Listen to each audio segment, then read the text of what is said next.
Hey guys, Bob from RetroRGB here, and I'm going to do an unboxing and quick review of the Jaguar overlays from 0711spiel.de. I know I'm absolutely killing the pronunciation on that, I'm sorry, but let me just grab the box and let's see what this thing looks like. Okay, so I just got to start by saying that this thing arrived really quickly. In fact, when I got a package in the mail from Germany, I kind of went, well, what is this? What did I order? I didn't expect it to arrive so soon. But anyway, let's open up the box and see what we got.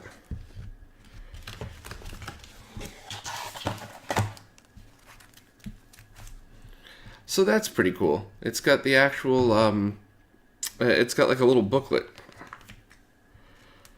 Oh, that's neat. So it's got just placeholders for when there is none.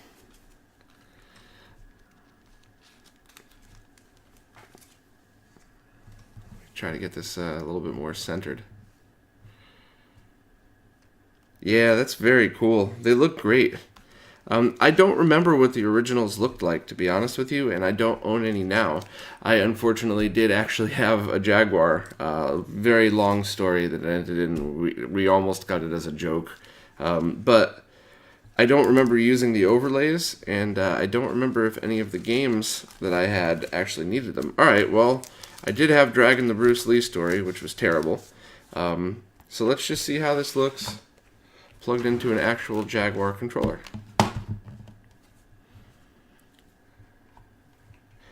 And I'm not sure if you could see here, but they definitely have that bumpy overlay to them. So it's not just like a piece of paper. This is, you know, much higher quality than that. Yeah, that's very cool. I like that. That you know, this design, not their design, but this design of having the squishy rubber buttons with overlays isn't exactly the greatest thing in the world. It's absolutely going to wear out, but that is really cool. I guess I just want to take one moment to flip through these very quickly, just so you guys could see some of the quality. But I mean, this is really neat. It's almost like a photo album. It's too bad they couldn't get individual sleeves for each one, but I mean, I'm just nitpicking. It was a bit expensive, but you know. Geez, that's very cool. Now I'm starting to understand why this was $125 for all of these, because I bought all 3 packs that were available in anticipation of the new Jaguar ROM cart. So there's just a few other things I wanted to point out that I thought were kind of cool. For Alien vs. Predator, they have 3 different insets for the different players, so Predator, Colonel Marine, or Alien. I thought that was pretty neat. And I also liked how a bunch of these had smooth spots in where you wouldn't need all of the buttons. So like for Atari carts, all you need is left or right. So there's nothing else there. There's just a nice smooth shiny insert. And I'm honestly not sure if the originals were like that at all either, but I just thought that was kind of cool. Like even for Checkered Flag, you have the views up top and then, you know, a nice little emblem. And then of course if you just want a placeholder, okay, it's kind of neat. I mean, I think I'm going to leave that one on. That just I don't know, that just feels better than having a bunch of weird number buttons sitting there that I might not even use. And this one's unlabeled. I'm not even sure what this one's for.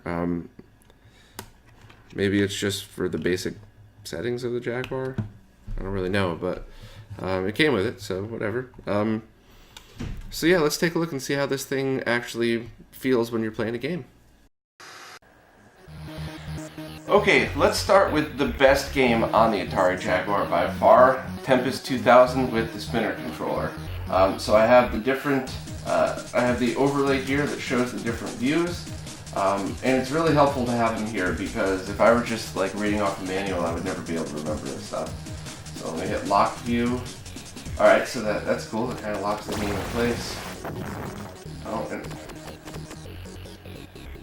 web view.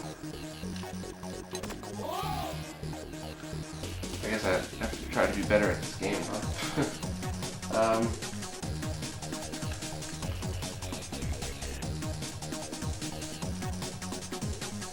Alright, so it switches back and forth. It's easy to press the buttons with the overlays on.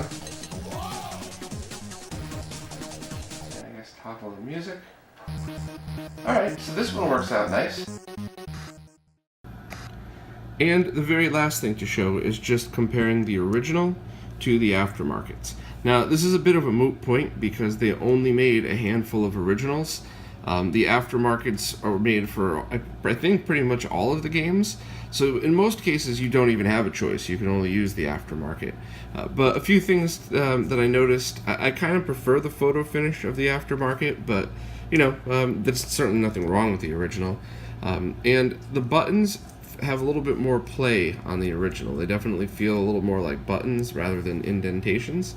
But another just kind of a neat thing to point out, all of the buttons, even if there is no button on the actual insert, has an indentation, whereas on the aftermarkets they left it smooth. So that's why you get like the smooth lettering where it says Blue Lightning versus here where it's still bumpy. That doesn't matter at all. I just thought it was a neat thing to point out. And, you know, like I said, you don't even have a choice because most of these just didn't even exist originally. But overall, I mean, I guess I would say the originals feel a little better, but not much. So I just wanted to make sure to do a good comparison. So overall, I really like them. I mean, this is exactly what you would expect and want out of aftermarket Jaguar overlays like this. And it's not a collector's item. It's not something that you would want to display. These are things you're actually going to use. Because while in my 2-minute demo of Tempest 2000, I really only showed, camera views, there's many different things that for different games where it actually is a help. Like Battlesphere, it's got, the different arrow keys for where the different enemies go. So, I mean, it's not a collector's item. It's kind of a necessity because I really just can't see, like, having a manual open next to you trying to figure out what these buttons do. But, I mean, overall, I think it's very expensive. But I think if you play Jaguar games and you really want to have the true experience and you don't have the originals, these are definitely ones to pick up. So the link is in the description, and I will continue to cover some of the different Jaguar things they have coming out, especially the new Jaguar ROM cart that Saint from RetroHQ is putting out soon. But if you like this or any of my other videos, please subscribe and possibly donate to the Patreon because there's no way any of these videos could be made without the support of the Patreons. So thank you guys so much. As always, any comments or criticism, please post down below, and I'll see you guys next time.